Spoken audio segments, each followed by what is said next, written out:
everyone, it's Paul with Cruise Planners Getaway Gang coming at you from Los Angeles, and my buddy Ed coming at you from Phoenix. Hi, everybody. Welcome. Hello. Greetings, travelers. Thanks for tuning in. We're ready to go with another one of our awesome shows. You have come upon Travel Talk Live for March 3rd of 2020. We both have our coffee. We're ready to roll. I'm repping Carnival today, and Eddie is repping Norwegian. So, and it's a Yeti. Yeah, man, that cup is a great cup. I've had one just like it. Use it all the time. So, but anyway, we're happy to be with you here today. I have my I voted sticker on. It's Super Tuesday here in California. You don't vote in Arizona today, is that right? No, where our primary is next week. Next week. All right. Yep. So everyone else, if you're watching this today, if you still got time, get out there and vote. Exercise your right. So we have lots to talk about today. It's the first Tuesday of the month. So as always, we will give you some of the top news stories and our take on those from the travel world for March. So I'm going to kick us off, Ed, if that's okay, with an update on coronavirus, because we have to talk about it. Every time. You got to do it. Unfortunately, the top story. Really the top story period in the news right now, but certainly has a great impact in the travel world as well. So I have kind of three things to talk about. Number one, just some general info.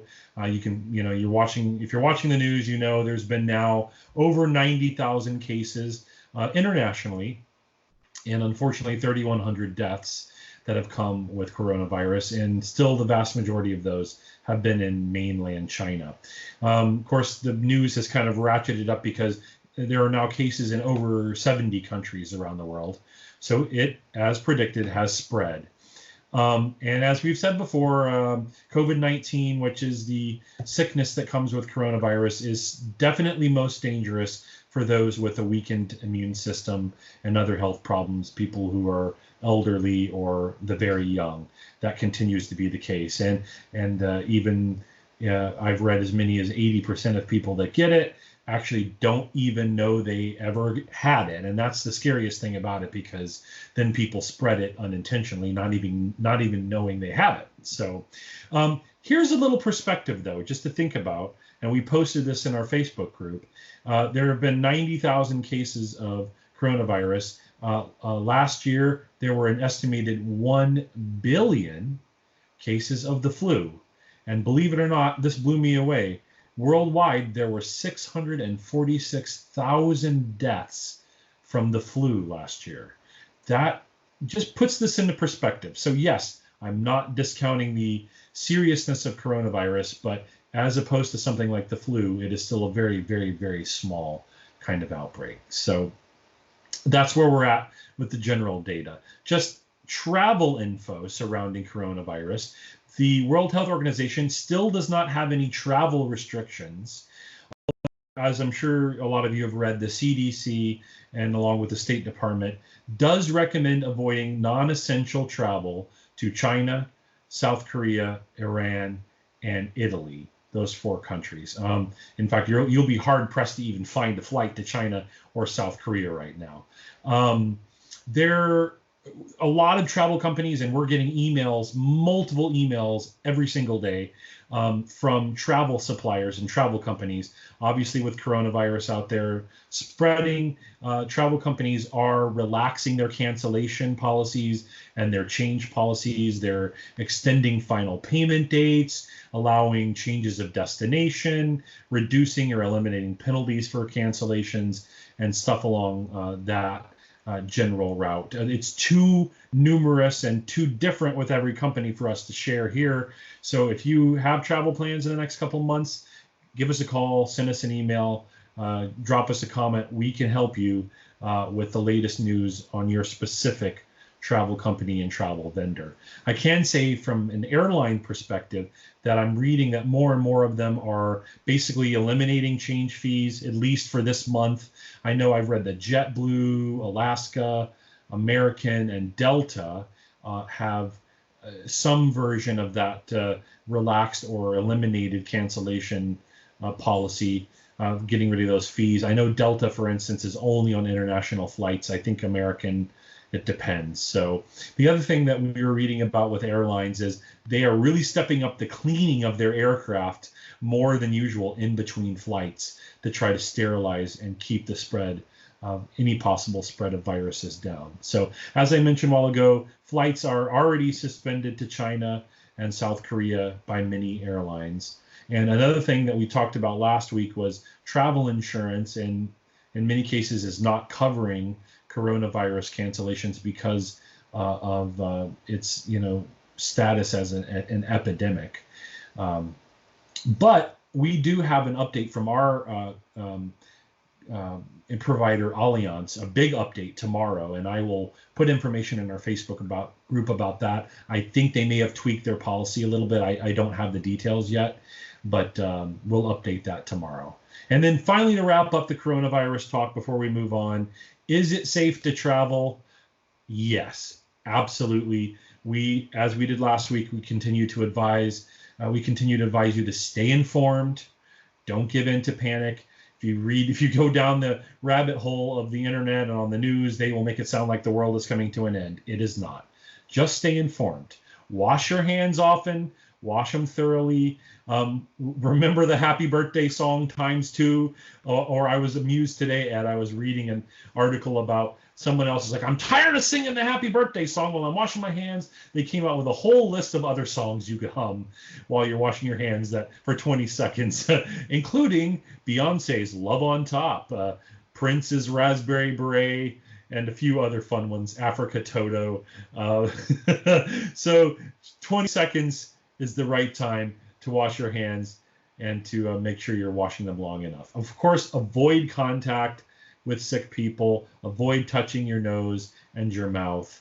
And if you're still worried, consider traveling closer to home this year.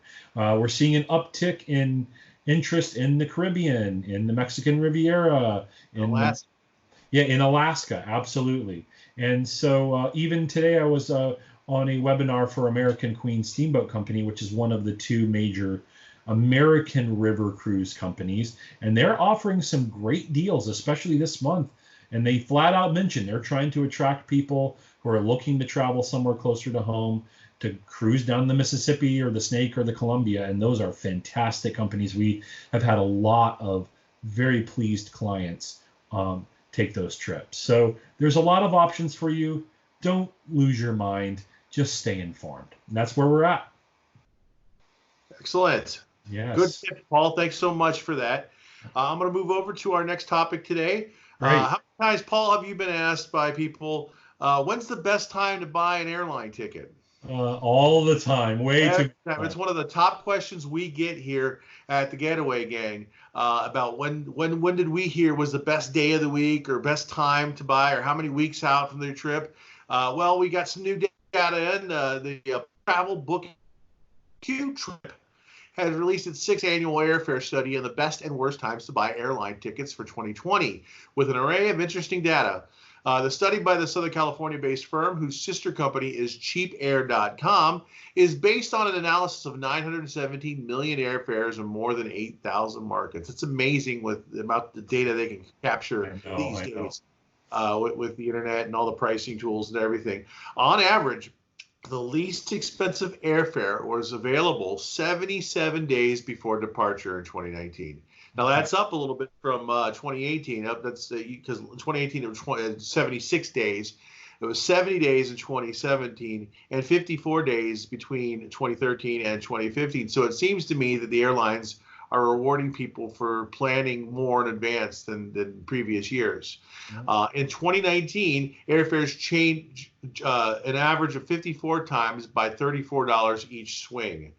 This is down from 61 changes in 2018 and 62 in 2017. It's still a lot. It's still a lot of changes. Yeah, it's a lot. You can save a lot of money. The day you fly is way, way, way more important than the day of the week that you buy on.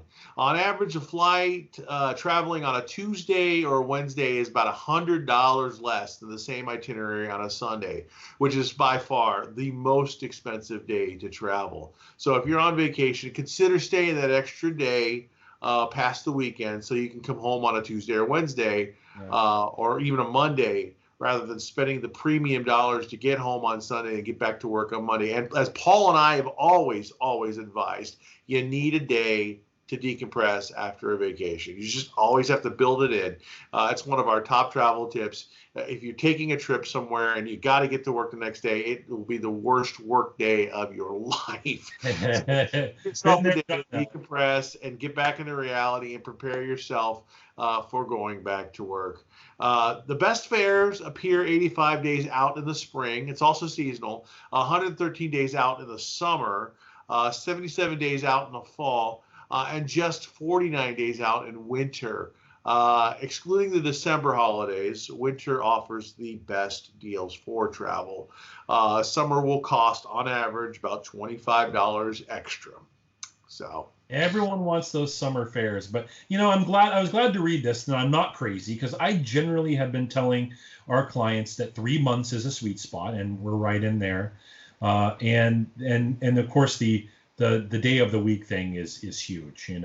Everyone, and it's the same thing. I've noticed this a lot too, especially in maybe ports. Miami's a huge port, for instance, but if you're cruising, you're going to somewhere like San Juan, Puerto Rico, or something like that. I mean, if you want to fly home the day of a cruise, you're going to pay for it, because the airlines know that everyone's coming back in on the cruise ship. Everyone wants to fly home, and it can be tough. It's sometimes not even the day of the week. It's like if you want to wait a day or two after like a big push of people trying to get out of a port or a city. So we'll always do our best for you, but Lord knows we can only guess. We've also heard that rumor too, that certain days of the week, Tuesday or Wednesday, the rates drop. So people were sitting by their if you're sitting by your computer saying, "Oh, I'm not going to book this flight until Thursday because that's when the rates drop," that's a myth. It doesn't happen anymore. Follow these guidelines and you'll get the best possible rate. So, Paul, you want to give us a little bit of an update about the Mexican Riviera?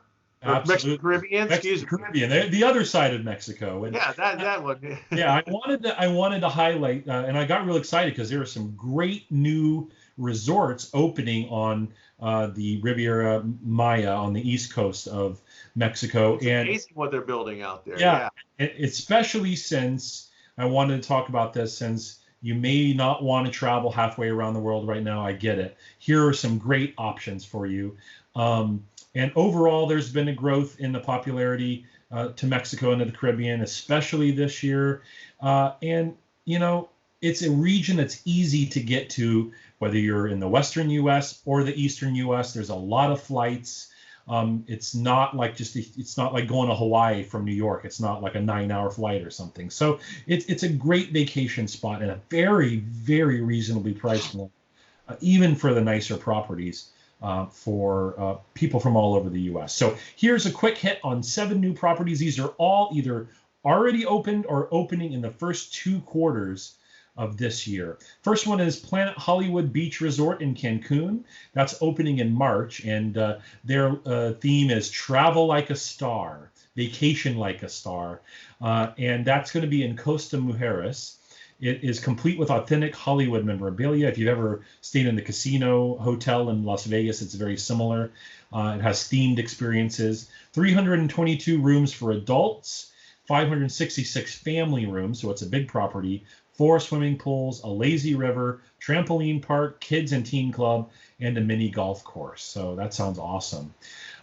Dreams Vista Cancun Resort and Spa is coming in April. It is set in an exclusive gated community of Puerto del Mar, has 416 ocean view rooms and suites, and 185 connecting family suites, so also a nice big property.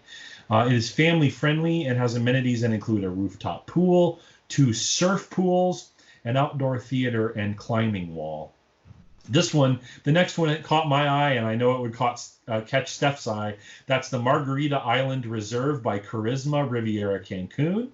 Margaritaville, which we've talked about before, it's inspired by Jimmy Buffett, will debut its first all-inclusive resort experience this March, bringing its casual luxe aesthetic inspired by the Jimmy Buffett lifestyle to Puerto Morelos. The intimate beachfront property will have 148 guest rooms, including swim-up rooms, oceanfront suites, and the brand's signature eateries and 4 swimming pools.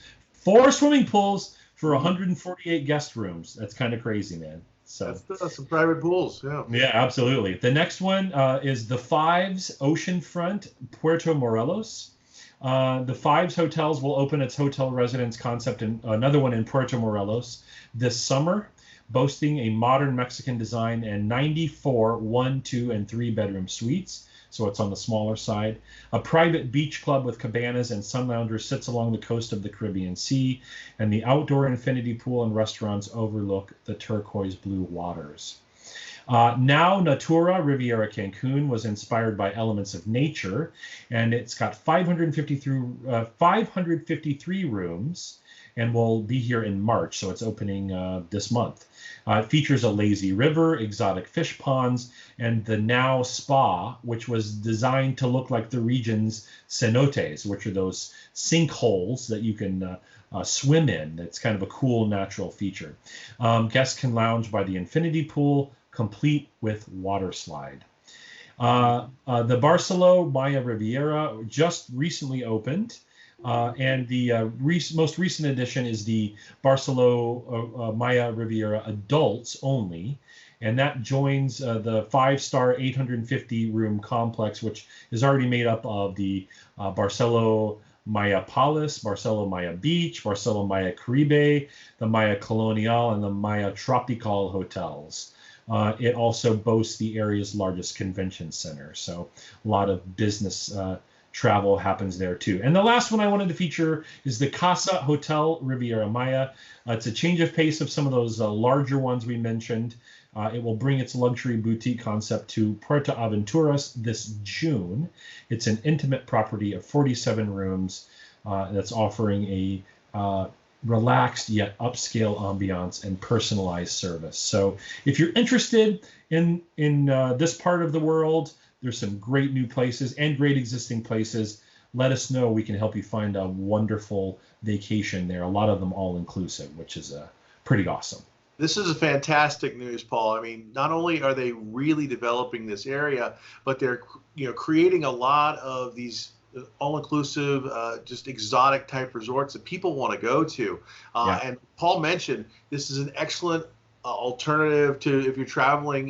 Asia is pretty much off limits right now. So why don't you redirect to Mexico? It's beautiful down there. And with all these new resorts opening up, these rates are going to get very competitive very quickly. We'll keep you on top of these rates and let you know exactly what's going on. If you're interested in going to Mexico, trying out one of these all-inclusive resorts, or just with the standard resorts as well, you're going to love it. So look to us. We'll keep you posted. Well, Eddie, tell us a little bit more about somewhere you're probably not going to catch coronavirus right now, but maybe a little tougher to get into, but still fascinating. So we were talking about this the other day. One of the safest places right now, the places that are limited by travel by governments, and Cuba is probably one of the safest places to go right now to stay away from the coronavirus. Exactly. And we actually had an article came up on our the 50 places to see before you turn 50 series that I've been running on the guest page, the VIP group page here on Facebook. One of them was Havana, Cuba. So I was talking to Paul about how do we get to Cuba, and we found out, surprisingly to ourselves, that it's still possible to do it. Yep. Here's the way we do it. Okay, there's 8 things you need to know about going to Cuba right now. First of all, of course, the Trump administration has continues to change the rules and alters it about Americans traveling to Cuba, but now it has not closed down tourism completely. You could still go. It's no longer, you can't cruise to Cuba anymore. It's not open travel or take a once popular people-to-people trip. However, Americans can still visit the island under the support for Cuban people category, either independently or an accompanied tour. That category requires you to spend money at Cuban-owned businesses throughout your trip, which you're going to do. even though you're not even going to try doing it. So air service from the U.S. is restricted to Havana. As of December 10th, Havana is the only airport that services flights to the U.S. So you have to fly into Havana now. And it used to be there's 10 different airports on Cuba that you could go to. As far as the U.S. airports that are flying to Havana, we haven't looked that up yet, but check your local airlines and see if they do have service to Havana right now. You can get your tourist card at the airport, and the process is pretty simple. Most commonly, when you buy a plane ticket, the airline will ask you to select the reason for your visit, and for most people, it's support for Cuban people. Arriving at the airport, you'll go through customs to your gate, as you would for any other international flight, and then at your gate, there'll be a booth where you could purchase your tourist card, which is the equivalent of a visa. The fee will depend on which airline you fly. Some tourist cards can be bought earlier and delivered online through the mail. Some hotels are restricted. Americans cannot stay in hotels owned by the Cuban military, which is most of the big hotels, unfortunately. Use the thriving Cuba Airbnb industry, where the money goes to the local Cuban people. It's best to book and pay for your lodgings from the United States. Or, like we mentioned earlier, you might want to be part of a tour, which will arrange your bookings for you as well. And we do offer a few great tours through Havana and through Cuba, through some of our tour partners. Bring a lot of cash. You cannot use U.S. dollars in Cuba. And the ATMs do not accept American-issued cards, so you can't get cash there. Almost no businesses on the islands accept U.S. credit cards either. So your Visa, your MasterCard, your American Express, not being taken over there right now. So that means you got to bring all of the cash you think you're going to spend, including your hotel stay or your Airbnb stay, unless you have already arranged it on trip or through your tour company. Enough for every meal, tour, taxi, tip, and bottle of rum that you're going to need while you're there. Don't forget the exchange rate. When the United States visitors exchange dollars, they are hit with a fee of at least 10%. Carriers of Canadian dollars and euros are not charged the same fee. So keep that in mind. It might be cheaper for you to convert to one of those currencies before you go to Cuba and convert your cash. Or don't forget to factor in that 10% regardless. There are two currencies in Cuba. Cuban nationals use the Cuba Peso Nacional, or more commonly the Moneda Nacional. And prices in stores and restaurants that locals use are posted in that currency, which is called the CUP. Visitors and the businesses they go to frequently, so tourist attractions, they use the Cuban convertible peso, which is the CUC, more commonly called pesos. So one CUC equals $1 American, which is very handy for visitors trying to understand the cost of things. Yeah, absolutely. Yeah. You already have Cuban health insurance. In major cities, there's usually a Clínica Internacional set up to treat visitors. Built into the price of most airlines tickets is a $25 fee that pays for Cuban health insurance while you are on the island. Keep a printed copy of your airline ticket with you or a digital one on your phone to show the clinic if you end up needing to go for one for some reason. And this is an excellent question that I didn't get an answer to. We'll have to look into this, whether or not, since it's a restricted travel area, Allianz or some of our other travel insurance companies will cover the trip to. That's a question, Ed, and I didn't come prepared with the answer to that. No, but either. So we'll look into that one for you. Yeah. But the bottom line is you can still go to Cuba. It would be an interesting trip. It would be something exotic because you have to be a little bit more alternative stays. But we can get you there. Just let us know if you're interested in seeing Cuba during this restriction. And let's just hope that pretty soon these embargoes can be lifted and we can return to cruise travel. Absolutely. That was an exciting time for us as travel advisors that we were sad to see dry up so quickly. I think in the future that will change. But I'm glad to know you can still go there now, even with the restrictions. So thanks, Ed.